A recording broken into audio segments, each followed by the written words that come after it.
Salut les gars, c'est Nico MRT. Petite vidéo, aujourd'hui on va déballer encore un colis en provenance de 50 Factory. Allez, hop, on commence à déballer le colis. Donc voilà, donc 50 Factory, j'ai commandé des pièces encore pour le Rieju, qui est, ça y est, il est monté en 80 Hz à l'extrême, le rodage a été fait, ça marche du feu de Dieu. Hop. Mais les beaux jours arrivent et le problème c'est que dans le sud-ouest il fait chaud. Hop, il fait chaud et donc j'ai décidé de me prendre un double radia. Enfin d'acheter un radiateur supplémentaire justement pour pouvoir refroidir au mieux. Hop. Donc alors j'ai pris... Alors j'ai pris quoi? Qu'est-ce que j'ai pris? Alors, hop, j'ai pris du liquide. Voilà, du liquide de refroidissement. Voilà, hop, ce qu'il y a de plus banal. J'ai pris... Hop, hop, hop, hop, hop. Donc faut savoir que 50 Factory livre très très vite, enfin expédie très vite ses commandes. En gros, si vous commandez le soir vers 23h, le lendemain à 6h du matin, c'est expédié. Sans vous mentir, hein, c'est vraiment une très très bonne boîte, très réactive. Donc voilà, des colliers de serrage, j'en avais plus et j'en avais besoin pour justement fixer les durites, enfin pour étanchéifier les durites, etc. Voilà, c'est un petit kit, un assortiment de chez Case Tool. Voilà, vous en avez de 16 à 40, vous avez 26 pièces, ça coûte, il me semble que ça coûte 9 euros. Voilà. Hop. Ensuite, oh là là, Super Tech Tuning Parts. Donc 2 mètres de durite en 19 mm, en gros diamètre. Donc voilà, ils sont translucides, donc ça donne un petit look. Voilà. J'avais déjà les durites transparentes sur le MRT, comme vous avez pu le voir sur la vidéo du montage du moteur qui doit sortir normalement très prochainement. Voilà. J'avais déjà ces durites là, mais c'était du 16 mm et c'était trop petit. Enfin, c'est une galère à adapter. Alors, j'ai pris du 19 mm. J'ai pris 2 mètres de durite pour être vraiment large. Comme ça, je m'embête pas à... Oh, bah tiens. Je m'embête pas à les chauffer, à les adapter et tout. Donc, hop, des petits stickers GenCode 50 Factory. Tac, tac, tac. Hop, les 2 mètres de durite. On va les poser juste à côté. Et le plus important, tac, le radiateur. Alors, le radiateur que j'ai acheté, c'est un radiateur 50. Je sais pas ce que c'est exactement. Je pense que c'est la marque de chez 50 Factory qui fait ça. Hop. Et hop là. Voilà. Alors c'est un radiateur qui coûte 89 euros. Donc il est neuf. C'est comme un radiateur d'origine de chez Rieju. Hop, impeccable. Hop, il est impeccable. Donc voilà, donc il reprend exactement. Attendez, il reprend exactement les mêmes fixations que le radiateur d'origine. Voilà, il a les mêmes robinets, etc. Donc ça sera impeccable pour l'adapter, ça va être nickel. Voilà, tac tac tac. Voilà, il va venir se poser comme ça sur, il va venir se poser comme ça sur la moto. Nous on le verra comme ça du coup. Voilà, donc il viendra à la place du réservoir d'huile. Donc voilà, je vais vous filmer ensuite comment... Enfin, je vais vous filmer le montage du, du radiateur. Allez. Hop. Bon, en tout cas, j'espère que le petit déballage de colis, ça vous aura plu. Voilà, donc si jamais vous êtes intéressé par le radiateur, je mettrai le lien en description sur 50 Factory. Pour tous les objets aussi, comme les durites et tout, je vous mettrai tout en description. Donc voilà. Hop, on va tout de suite passer du coup au montage. Allez, c'est parti.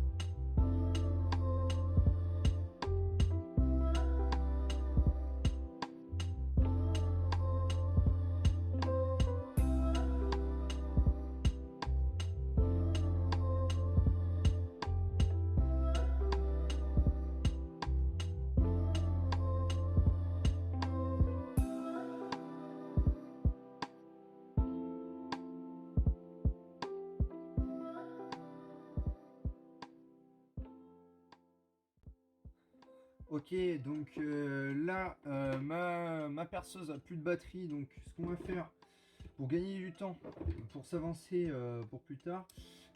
Donc déjà, sur le réservoir, je sais pas si vous allez bien voir, mais vous avez ici, de ce côté-là, donc voilà, du côté de vos carénages, vous avez un petit truc en métal qui vous permet en fait de fixer votre carénage. Donc celui-là, vous le gardez. Vous l'enlevez évidemment et ensuite on va enlever toutes les parties en caoutchouc. Donc c'est simple, avec un tournevis vous venez appuyer, mais même au doigt ça part. Mais bon, on va le faire en tournevis, ça sera beaucoup plus rapide. Surtout ceux-là, donc du côté de votre cadre, les bitognons en caoutchouc, il faut vraiment tous les retirer parce que comme ça on va pouvoir les mettre sur le radiat. Hop.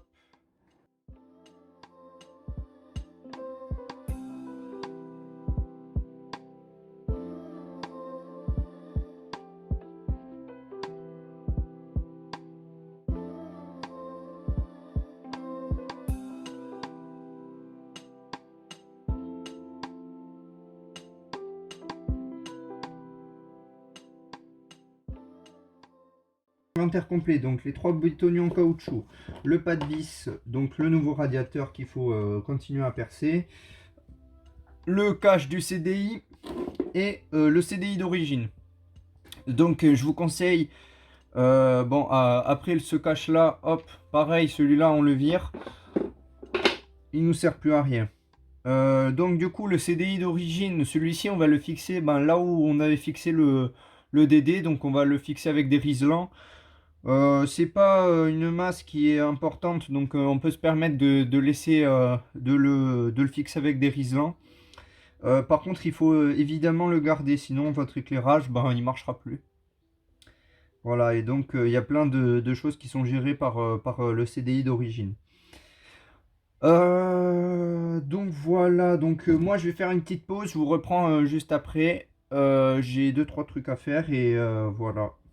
On se retrouvera justement pour continuer le perçage, l'usinage du radiateur et pour finir justement l'assemblage du double radiat.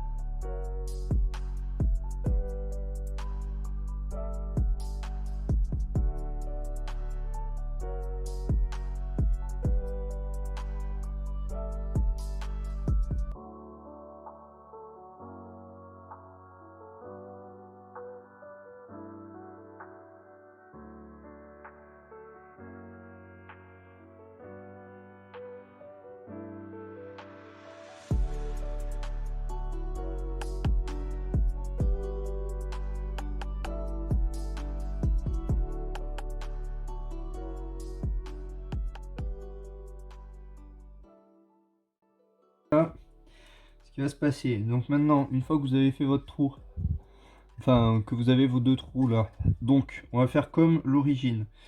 donc sur le réservoir d'huile d'origine.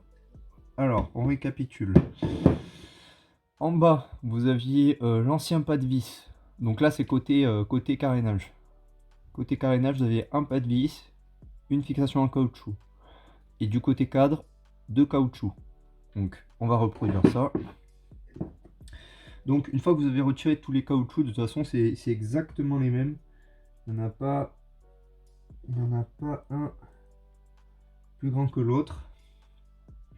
Donc, tout simple. Donc, les caoutchoucs, vous venez les prendre dans les trous qui étaient déjà existants. Voilà. Moi, c'est tout simple. J'ai juste à venir les plugger à l'intérieur. Voilà. Hop. Donc celui-là, dans le trou que j'ai fait, il flotte un peu. C'est normal. Bon, ben même s'il flotte, c'est pas grave. De toute façon, dans le cadre, il sera fixé par la tige. Donc c'est pas très important. Hop. Donc ensuite, celui-là. Donc vous essayez au maximum de les rentrer à la main. Sinon, pareil, vous venez vous aider avec un petit tournevis. Vous venez, hop, aplatir la petite rondelle en caoutchouc. Voilà.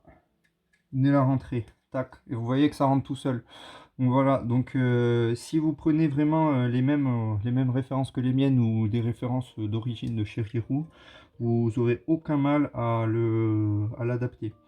Donc voilà. Donc les 2 caoutchoucs et le caoutchouc qui va en haut. Tac. Donc ils n'ont pas de sens particulier. Vous mettez dans le sens le plus joli. Tac.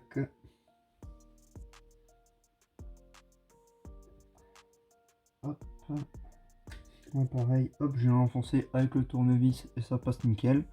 Voilà, donc là, vous voyez, c'est propre. Voilà, donc c'est très facile de l'adapter sur Rirou. Mais bon, il y a des gens, il y a des gens qui galèrent encore. Enfin, qui galèrent un petit peu, donc voilà. Hop.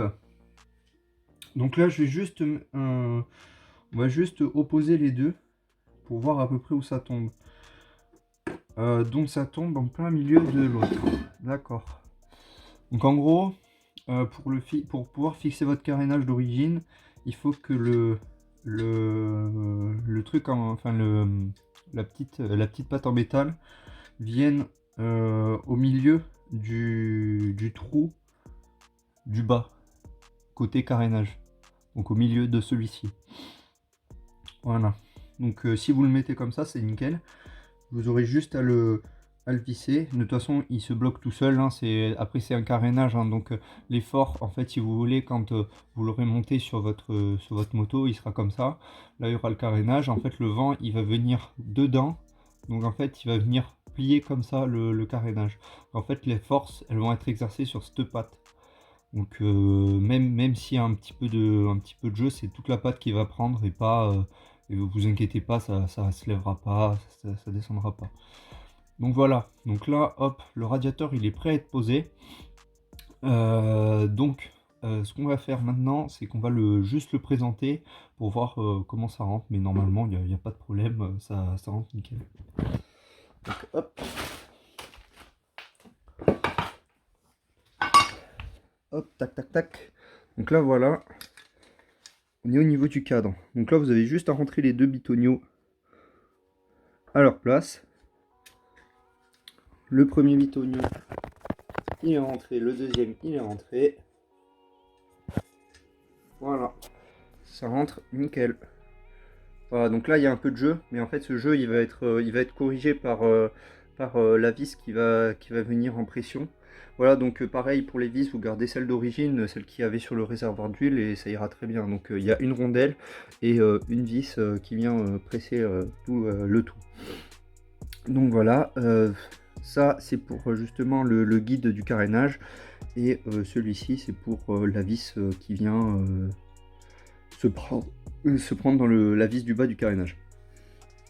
Donc voilà, donc là ce que je vais faire, c'est que je vais faire un petit coup de propre, hop, dans le garage. et on va démonter l'ancien circuit de refroidissement. Donc voilà, ce sera pas mal.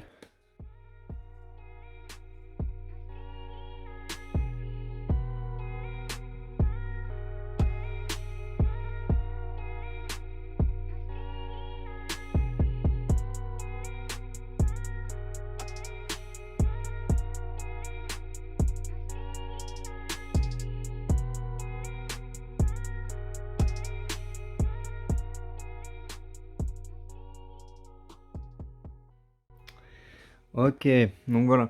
Donc là, tout est bien fixé. Voilà, vous voyez que ça rentre impeccable bien sur la protection de radiateur, etc. Les deux trucs. Vous voyez, bon, il branle un petit peu, mais c'est pas grave.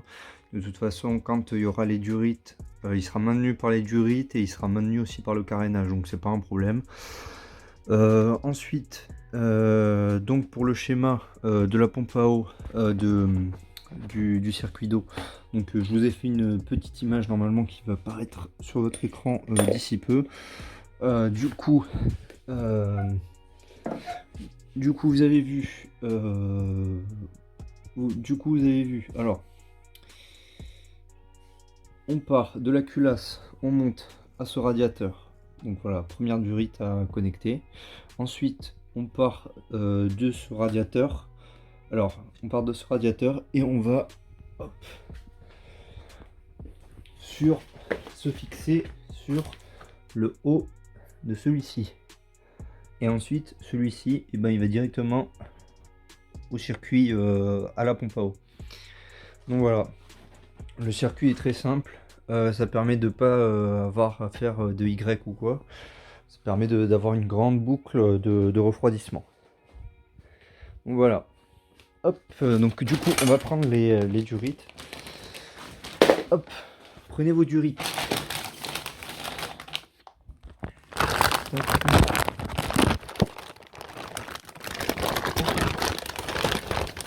Ok, donc normalement les durites, si vous avez pris le bon diamètre, ça rentre tout seul. Donc là, hop, vous voyez, ça rentre tout seul.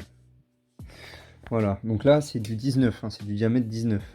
Donc là pour avoir la longueur que vous souhaitez, donc vous prenez donc la durite, vous l'enfoncez bien. Vous prenez un marqueur. Voilà, prenez un marqueur. Tac. C'est tout simple. Prenez un marqueur ou quelque chose hein, pour tracer. Donc vous mettez à peu près au niveau du bas la durite qui monte, enfin qui va au radiateur. Et hop, vous venez tracer un petit trait au noir. Voilà. Vous essayez de le mettre entre les stries.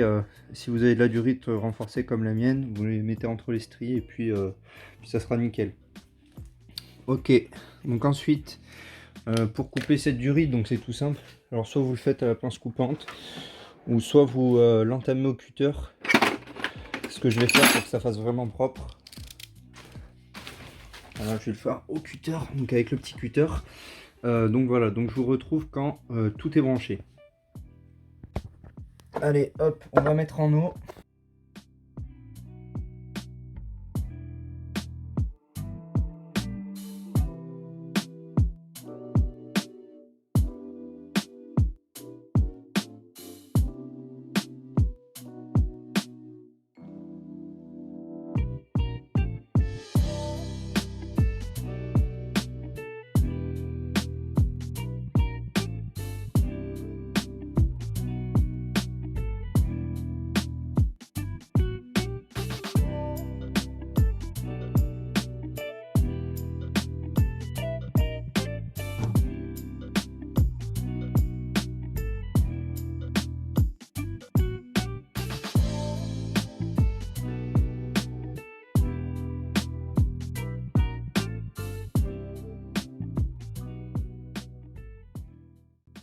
Vous avez donc voilà les deux durites donc qu'on a bouché, donc une avec cette vis Donc c'est très important de ne pas oublier ce paramètre-là. Sinon après, vous allez avoir des manques de pression dans votre circuit d'eau et ça risque de pas bien circuler. Petite parenthèse concernant la durite, du coup, qui vient à côté de la durite principale de refroidissement sur le radiateur gauche. Prenez un bout de durite qui n'est pas un bout de durite neuf, qui n'a pas subi le temps, donc qui n'est pas craquelé ou quoi. Et vous prenez une vis donc de diamètre 6, comme je le dis dans la vidéo, mais vous la téflonnez. Donc vous mettez un petit peu de téflon autour pour imperméabiliser la vis. Donc une fois qu'elle sera dedans, le tout sera complètement étanche. Donc voilà, concrètement ça donne ça. Une fois que vous aurez ça, vous n'aurez plus qu'à le mettre à l'intérieur et ça sera complètement étanche. Donc voilà, ensuite, une fois que vous en êtes là, vous pouvez refermer les différents trous, les différents bouchons. Voilà, donc celui-ci vous pouvez vous le laisser à l'air libre, c'est important. Voilà, parce que si jamais il y a une surpression dans votre circuit d'eau, et ben c'est lui qui va évacuer la pression du circuit, et c'est pas lui. Parce qu'en fait, ça va créer ensuite un déséquilibre dans votre circuit et ce sera pas bon. Donc voilà. Hop. Donc une fois que c'est rempli, vous vérifiez partout s'il n'y a pas de fuite. Donc le mieux en fait c'est de passer un chiffon sec et de voir s'il est humide. Parce que à la moindre micro fuite, vous allez vite le voir de toute façon si ça fuit. Là vous voyez, là. Alors là je sais pas si c'est une... Là au niveau du cylindre je sais pas si c'est une fuite ou c'est juste du liquide de refroidissement qui est tombé dessus. Donc ce qu'on va faire, pareil, hop, donc faut vérifier, hein, faut rester un petit peu de temps. Parce que tant qu'il n'est pas... en fait, là déjà, ça va vous mettre la puce à l'oreille. Hop, là je nettoie, je regarde. Donc là, il faut vraiment vous restez 3 minutes à peu près. Voilà, hein, c'est approximatif. Hein. Voilà, hop. Et là, vous réessuyez, vous regardez. Donc là, à mon avis, ouais, c'était juste du liquide de refroidissement qui était tombé dessus. Donc voilà, il n'y a pas de fuite. Voilà, n'hésitez bien à revérifier les serrages des différents colliers. Vérifiez bien aussi, parce que moi, ça m'est arrivé là tout à l'heure quand j'ai branché, de débrancher l'antiparasite, d'avoir un câble du coupe-circuit par exemple qui s'est enlevé. Donc revérifiez bien vos branchements. Voilà, les branchements électriques, revérifiez-les bien. On a quasiment fini, j'ai dit, parce que là, le circuit là il est prêt à tourner, mais on n'a pas branché le CDI d'origine. Donc le CDI d'origine, le voilà. Donc qu'est-ce qu'on va faire? Hop, déjà on va reboucher le liquide de refroidissement, ce serait une bonne chose. Hop, qui est le cutter, voilà. Alors, donc la prise. Donc normalement, si vous avez une...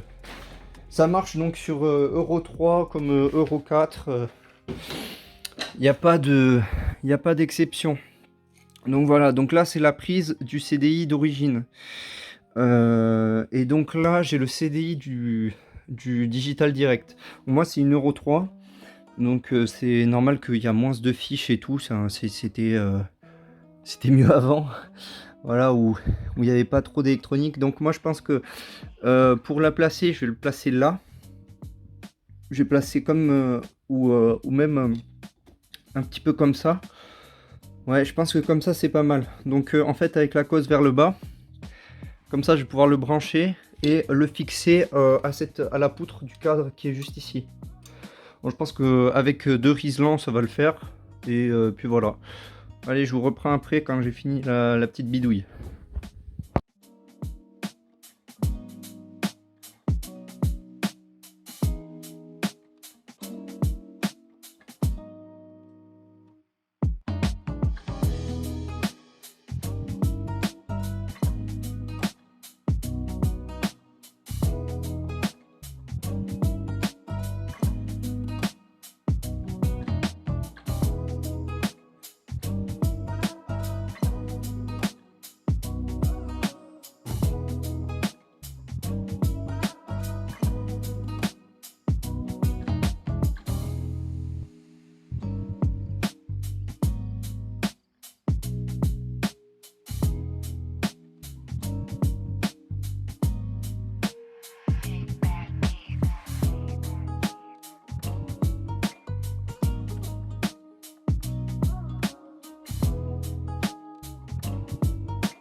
Voilà, petite adaptation. Donc du coup, la petite adaptation du CDI.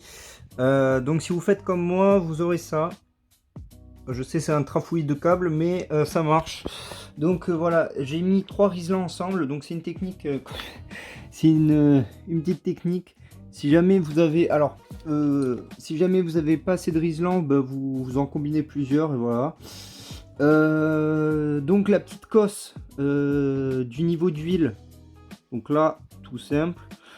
Vous venez tout simplement la mettre, hop, vous la noyez juste ici. Ça sera très bien. Voilà. Vous venez la prendre juste ici, hop là. Donc, comme d'habitude, donc vous regardez si vous n'avez pas débranché un truc. Donc là, par exemple, le coupe-circuit c'est débranché. Là, j'aurais juste à le rebrancher. Et ensuite, vous démarrez. Donc là, on va démarrer tout de suite après. Et on regarde si quand le liquide se met en pression, s'il y a des fuites ou pas.